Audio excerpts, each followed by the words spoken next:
इतना दुर्लभ जीवन मिला है, इतने दुर्लभ धर्म को हमें खूब अच्छे से जानना है, समझना है, पालन करना है, इसी में हमारा कल्याण है। स्वागत है आप सभी का। आप लोग देख रहे हैं बुद्धास टीचिंग चैनल और हम यहाँ महाकारुणिक तथागत बुद्ध और उनके शिक्षाओं के विषय में चर्चा करते हैं।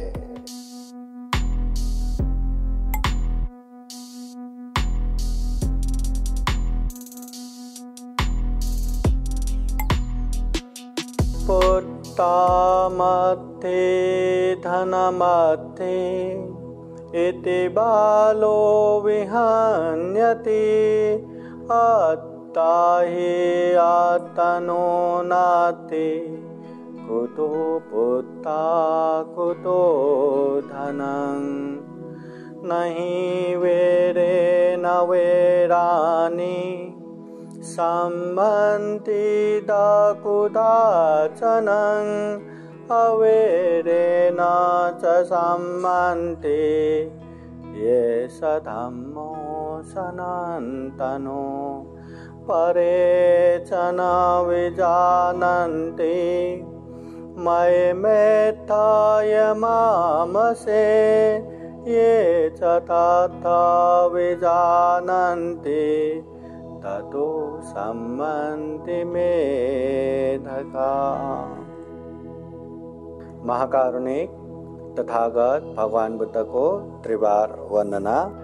महाकारुणिक तथागत बुद्ध के जो सुआख्यात आदि मध्य अंत पर्यंत कल्याणकारी धम्म को त्रिवार वंदना। महाकारुणिक तथागत बुद्ध के आर्य श्रावक सुप्रतिपन्न संघ को त्रिवार वंदना। परम पूजनीय बोधिसत्व डॉक्टर बाबा साहब अम्बेडकर आज के विशेष कार्यक्रम में प्रत्यक्ष अप्रत्यक्ष रूप से जुड़े हुए संपूर्ण श्रद्धा संपन्न बुद्धि संपन्न उपासक उपासिकाएं। महाकारुणिक तथागत बुद्ध ने सभी के जीवन अच्छा बनाने के लिए खूब सारा अच्छा उपदेश दिया और जिन जिन लोगों ने भी वो उपदेश को अच्छे से सुना, अच्छे से समझा, अच्छे से महसूस किया और अच्छे से पालन किया, उन लोगों ने अपने जीवन को भी सफल और सार्थक बनाया। एक तो ये जीवन दुर्लभ है, इतना दुर्लभ मनुष्य जीवन। बुद्ध भी कहते हैं कि जो मनुष्य पति लाभ हो, मनुष्य जीवन प्राप्त होना बहुत ही दुर्लभ है। मनुष्य होके मनुष्य की तरह जीना ये भी दुर्लभ है। जीवन में सत्कर्म सुनने को मिलना ये भी दुर्लभ है और तथागत बुद्ध का उत्पन्न होना ये भी दुर्लभ है। इतना दुर्लभ जीवन मिला है, तो ऐसे दुर्लभ जीवन में जितना हो सके हमें अच्छा करना चाहिए, पुण्य करना चाहिए, धम्म करना चाहिए, ये तथागत बुद्ध उपदेश देते हैं। और तथागत बुद्ध के उपदेश सुन के जिसने भी अच्छे धम्म के मार्ग पे चले, कुशल पुण्य किया, धम्म किया, उन लोगों का जीवन सुख शांतमय बना।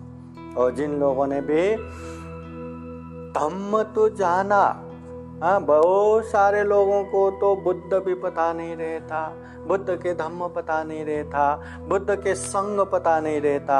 हम तो इतना भाग्यवान है कि हमें बुद्ध पता है, धम्म पता है, संग पता है और इतना भाग्यवान है कि बुद्ध धम्म संग के शरण जाने वाले हम उपासक उपासिकाएं हैं। इतना दुर्लभ जीवन में इतना दुर्लभ बुद्ध मिला, दुर्लभ बुद्ध के धम्म मिला, कितनी बड़ी बात हो गया।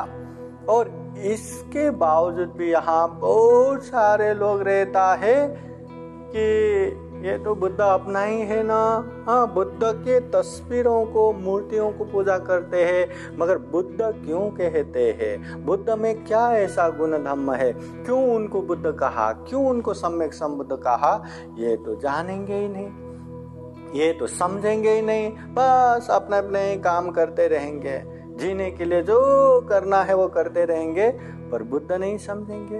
बुद्ध ने दिखाया हुआ जो मार्ग है वो धम्म नहीं समझेंगे, बुद्ध के आर्य श्रावक संग नहीं समझेंगे, हाँ अपने तरह से करते रहेंगे, तो ये दुर्लभ जीवन सफल हो, सार्थक हो, ऐसा बहुत ही मुश्किल है।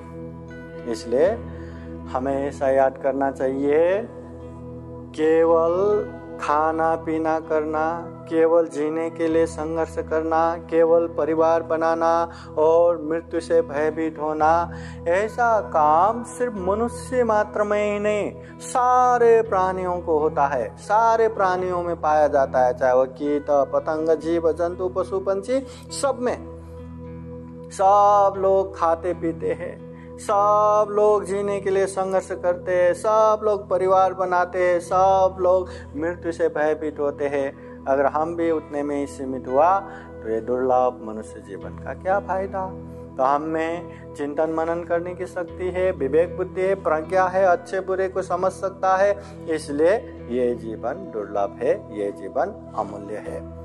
तो ऐसे दुर्लभ जीवन में अच्छे धम्म मिलना बहुत दुर्लभ है, सद्धर्म सुनना बहुत दुर्लभ है, और वो धम्म की गंगा हमारे आजू बाजू ही बह रहा है, इतना पवित्र धम्म की गंगा बह रहा है, और इसके बावजूद भी हम वो धम्म गंगा में डूबेंगे नहीं, वो धम्म गंगा का स्वाद नहीं लेंगे, या वो धम्म को हम बिल्कुल जानेंगे नहीं, समझेंगे नहीं, तो हमें उसका लाभ भी नहीं मिलेगा, उसका फायदा भी नहीं मिलेगा।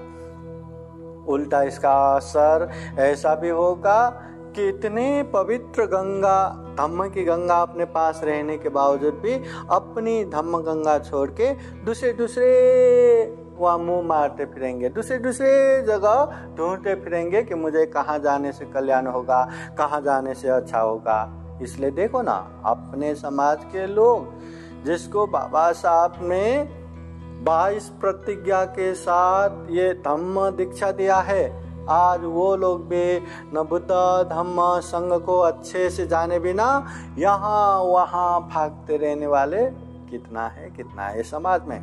देखिए जरा, बहुत सारे हैं, अपने आंखों से ही बहुत दिखता है। हाँ, तो ये तो इतना दुर्लभ जीवन मिलने के बाद भी, इतना दुर्लभ बुद्ध और बुद्ध के सद्धर्म मिलने के बाद भी कितना अभागा, जिसको बुद्ध पता नहीं, धम्म पता नहीं, संघ पता नहीं, उसके लिए हम सोच सकते हैं बेचारे को पता ही नहीं। पर जिसको पता है बुद्ध धम्म संघ, हाँ अपने आजू बाजू में धम्म गंगा बह रहे, बस उसको जानना है, समझना है, अनुभव करके उसका लाभ उठाना है, हित कल्याण करना है, पर इतना भी नहीं करते। कितना आलस, या कितना मतलब दुर्बल होके, हीन होके, बिना उत्साह पराक्रम के रहते हैं, तो ये बहुत ही अकुशल हो गया, बुरा हो गया। इसलिए इतना दुर्लभ जीवन मिला है, इतने दुर्लभ धम्म को हमें खूब अच्छे से जानना है, समझना है, पालन करना है, इसी में हमारा कल्याण है। बहुत सारे लोग धम्म जानते नहीं, समझते नहीं, बहुत सारे लोग धम्म को जानना नहीं चाहते, समझना नहीं चाहते, और इसकी वजह से बहुत सारे लोग इससे विपरीत दिशा में या इससे अलग होके दूसरे जगह पे भागने वाले लोग भी बहुत सारा रहता है। बहुत सारे लोग धम्म को जानते नहीं, समझते नहीं। अगर इस तरह से भी हम चिंतना करें कि दुनिया भर के इंसान इकट्ठा करे तो कितने लोग होंगे, कितने अरब खरब होंगे, वो सारे दुनिया के लोग। इतने लोगों का अगर हम कैलकुलेशन करेंगे तो इतने दुनिया के लोगों में जिसको बुद्ध पता है, धम्म पता है, संघ पता है, कितने लोग होंगे? आधा से ज्यादा लोगों को तो बुद्ध धम्म संघ पता भी नहीं। अगर उसमें भी देखा जाए तो बुद्ध इसलिए है, धम्म इसलिए है, संघ इसलिए है, ये जानने वाला कितना रहेगा? बहुत ही कम। और उसमें भी बुद्ध ये ज्ञान का खजाना है। धम्म दुख मुक्ति का मार्ग है। संग मार्गदर्शक है। पुण्य अनुपम पुण्य रूपी खेत समान है। यह समझ के वो अनुसरण करने वाले, पालन करने वाले कितने होंगे? बहुत ही कम। और उसमें भी पालन करके बोर हो गया, अभी नहीं करना, बाद में करना करके ऐसे छोड़ के जाने वाले तो कितने होंगे, कितने होंगे। हमारे व्यवहारिक जीवन में भी रहेगा ना। कोई डॉक्टर बनना चाहते, चलते चलते अभी डॉक्टर नहीं बनना, इंजीनियर बनेंगे। इंजीनियर बनने के लिए तैयारी करते करते नहीं, इसमें भी बोर है, अभी मैं MBA करूंगा, ये करूंगा, वो करूंगा। छोटे छोटे बच्चे भी कभी कराटे खेलेंगे करके भागते हैं, फिर बीच में बोर होके नहीं कराटे नहीं, अभी मुझे फुटबॉलर, फिर उसके बाद नहीं मुझे क्रिकेट खेलना। तो वैसा ही बोर हो के, अच्छे मार्ग में चलने के बाद भी बोर हो के उससे दूर रहने वाले बहुत ज्यादा रहता है। तो अच्छे धम्म को जान के अच्छे से अभ्यास करने वाले कितना होंगे? बहुत ही कम। और उसमें भी अच्छे धम्म में परिपूर्ण होने वाले कितने होंगे? एकदम कम, बहुत ही कम। इसलिए महाकारुणिक तथागत बुद्ध भिक्षुओं को जमा करके एक समय पूछते हैं, ऐसे नख में धूल थोड़ा सा उठा के पूछते हैं, भिक्षुओं बताओ मेरे नख में ज्यादा धूल है या पृथ्वी में ज्यादा धूल है? उस समय सारा भिक्षु कहते हैं, भगवान आपके नख में क्या धूल है? बहुत ही न्यून गौण कम है, सारा पृथ्वी तो धूल ही धूल से भरपरा है। तथागत बुद्ध कहते हैं, भिक्षुओं इसी तरह अच्छे धम्म को जानने वाले, अच्छे धम्म को समझने वाले, अच्छे धम्म का अभ्यास करने वाले, अच्छे धम्म को अभ्यास करके परिपूर्ण होने वाले, मेरे नख में जितना धूल है उतना ही है, बाकी सब तो अच्छे धम्म ना जानने वाले, जाना तो भी पालन न करने वाले, पालन किया तो भी परिपूर्ण न होने वाले, परिपूर्ण हुआ तो भी जितना तक वहां पहुंचना है वो ना पहुंचने वाले, इस दुनिया में पृथ्वी में पड़े धूल समान है। इसलिए हमें भी अच्छे पुण्य कार्य में आगे बढ़ के, मतलब दुख मुक्ति के मार्ग में जाना है तो ये कुशल कर्म का रास्ता ही पकड़ना पड़ेगा। और कुशल कर्म में जाने वाले, ये दुख मुक्ति के मार्ग में जाने वाले इस दुनिया में बहुत ही कम रहेगा। और कुशल में जाने वाले, पाप में जाने वाले, वहाँ बहुत बड़ा भीड़ रहेगा। और लोग क्या है, भीड़ के साथ जाना अच्छा लगता है, मतलब इतने लोग जा रहे हम भी जाते, अगर वो लोग नर्क में भी जा रहे तो मैं भी जाऊंगा नर्क, क्या इतने लोग नर्क में जा रहे, मुझे जाने में क्या प्रॉब्लम? बस अगर सब लोग नर्क जा रहे तो हम भी नर्क गए तो भी चलेगा। सब लोग खाई में गिर रहे तो इतने लोग गिर रहे, मैं भी गिरूं तो चलेगा। लोग भीड़ के साथ जाना चाहते हैं, मगर अकुशल पाप मार्ग में भीड़ गए तो भी हमें समझना है, हमें सजग सचेत होना है कि ये गलत रास्ता है, ये दुख मुक्ति का मार्ग नहीं है, ये तो अकुशल, ये तो पाप, ये तो दुर्गति का मार्ग है और इससे हमारा कल्याण होने वाला नहीं है। ये समझ के भले ही वहाँ थोड़े ही लोग होंगे या भले ही वहाँ भीड़ एकदम कम होंगे, पर अच्छे मार्ग पे ही जाना जरूरी है। इसलिए तथागत बुद्ध हमेशा कहते हैं, जीवन में जितना हो सके उतना अपने से बहुत अच्छे लोगों का संगत करना चाहिए, कल्याण मित्र का संगत करना चाहिए। वो ऐसे व्यक्ति लात भी मारे तो पकड़ के रखना चाहिए, छोड़ना नहीं चाहिए। अगर अच्छे व्यक्ति ना मिला, ऐसे कल्याण मित्र ना मिला तो कम से कम अपने गुण समान के लोगों के साथ संगत करना चाहिए। मगर ऐसा भी नहीं मिला, नहीं कोई मिलता ही नहीं करके मूर्खों के साथ रहने से, अज्ञानी लोगों के साथ रहने से अच्छा है अकेले अकेले दृढ़ होके रहो, मगर मूर्खों के साथ नहीं रहना। तो तथागत बुद्ध कहते हैं, जितना हो सके अच्छे लोगों के साथ, ना रहा तो अपने समान के। अगर मूर्खों के साथ रहना पड़े तो अच्छे से दृढ़ मन करके अकेले रहना ही कल्याणकारी है, ये तथागत बुद्ध कहते हैं। इसलिए इतना दुर्लभ जीवन मिला है, हमें अच्छे करके जीवन को अच्छा बनाना ही जरूरी है। एक प्रसंग, तथागत बुद्ध के पास कोई एक व्यक्ति आके पूछते हैं, भगवान आप इतना अच्छा उपदेश देते हैं, सुनने वाले भी बहुत अच्छे से सुनते हैं, ध्यान देके सुनते हैं, क्या सारे के सारे लोग दुख मुक्त हो गया क्या? तथागत बुद्ध कहते हैं नहीं, सब लोग दुख मुक्त नहीं हुआ। अरे इतने अच्छे से उपदेश सुन रहे और आप भी अच्छे से उपदेश दे रहे, फिर भी दुख मुक्त नहीं हुआ?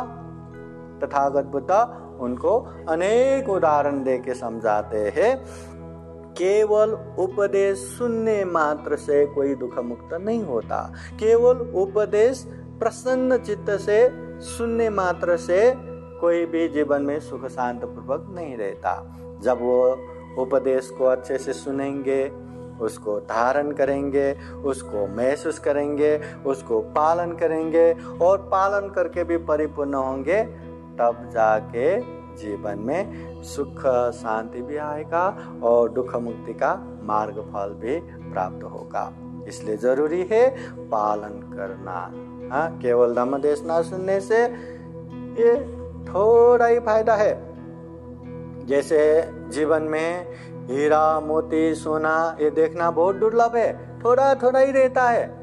इसके बदले में मिट्टी, लकड़ी, ये लोहे बहुत सारा मिलता है दुनिया में। मगर अपने पुण्य से कहीं पे खजाना मिल गया, कहीं जंगल में गया, वहां खजाना मिल गया, सोना चांदी हीरा मोती से तन तन भरा हुआ, और ऐसे भरा हुआ देख के अरे बाप रे हमारा भाग्य कि ऐसे दर्शन हो गया, ये तो हीरा है, ये तो सोना है, ये तो मोती है, ये तो जवाहरात है करके उसको केवल अरे मेरा भाग्य, मेरा नसीब खुल गया करके दर्शन करके आया, लेके कुछ नहीं आया।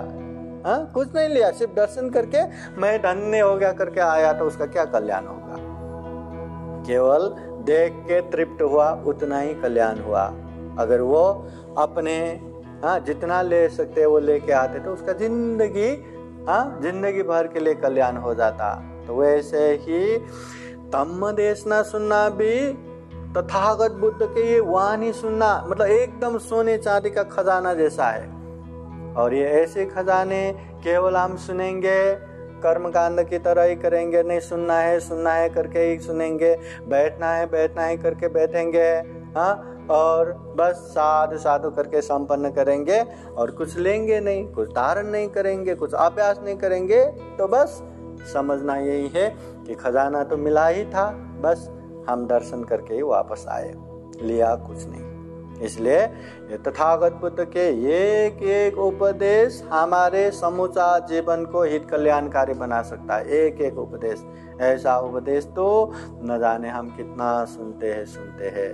हाँ, इसलिए महाकारुणिक तथागत बुद्ध हमेशा कहते हैं, ये कालेन धम्म सवनं एतं मंगलम उत्तमं, धम्म देशना सुनना मंगल है, पुण्य है, धम्म की चर्चा करना मंगल है, पुण्य है। ये धम्म देशना सुनने से जो हमें पता नहीं वो पता चलता है, जो पता है वो कंठस्थ हो जाता है, मन के संदेह खत्म हो जाता है, मिथ्या दृष्टि खत्म हो जाता है, अच्छे जगह पे श्रद्धा उत्पन्न होता है। ऐसे बहुत सारा फायदा तथागत बुद्ध ने बताया है। तो धम्म देशना सुनना है, धम्म देशना सुनेंगे ही नहीं तो पता कैसे चलेगा कि बुद्ध का उपदेश क्या है, क्या हमें करना चाहिए, क्या नहीं करना चाहिए। पर मुझे ये भी पता है, वो भी पता है, ऐसा भी पता है, वैसा भी पता है, सिर्फ इतना मात्र से हमारा कल्याण होने वाला नहीं है। अच्छा करना है पता है तो अच्छा करना है, अच्छा बुरा नहीं करना है पता है तो बुराई से दूर रहना है, तभी हमारा कल्याण है। तो इतना दुर्लभ जीवन मिला है, इतने दुर्लभ जीवन में दुर्लभ तथागत बुद्ध के उपदेश मिला है, सत्कर्म मिला है। हाँ, तो ऐसे दुर्लभ जीवन में दुर्लभ बुद्ध के दुर्लभ धम्म को अच्छे से जान के हमारे जीवन को सुख शांतमय बनाना चाहिए। यही पहला प्राथमिकता होना चाहिए। बाकी तो हाँ, जिंदगी में बहुत सारा करते रहना है, ये भी करना है, वो भी करना है, अपने अपने हिसाब से करते रहना है। पर सुख शांति के लिए बुद्ध का उपदेश जान के अभ्यास करके पालन करना बहुत जरूरी है। तो हम यही कामना करते हैं कि दुर्लभ जीवन में तथागत बुद्ध के अच्छे अच्छे उपदेश हम बहुत सारा सुने, समझे और जितना समझे उसको व्यवहार में भी पालन करे, अच्छे से अभ्यास करे और परिपूर्ण होके जीवन में सुख भी प्राप्त करे, शांति भी प्राप्त करे, दुख मुक्ति का मार्ग फल श्रोतापति सकेतागामी अनागामी अरहत फल भी प्राप्त करे, दुर्लभ अमूल्य सर्वश्रेष्ठ मनुष्य जीवन को सफल बनाए, सार्थक बनाए, ऐसी कामना करते हुए ये धम्मदेशना यहीं समापन करते हैं। सबका मंगल हो, सबका कल्याण हो। भवतु सब मंगलम्। साधु साधु साधु। बुद्धं नमामि, बुद्ध को नमन करता हूँ। धम्मं नमामि, धम्म को नमन करता हूँ। संघं नमामि, संघ को नमन करता हूँ।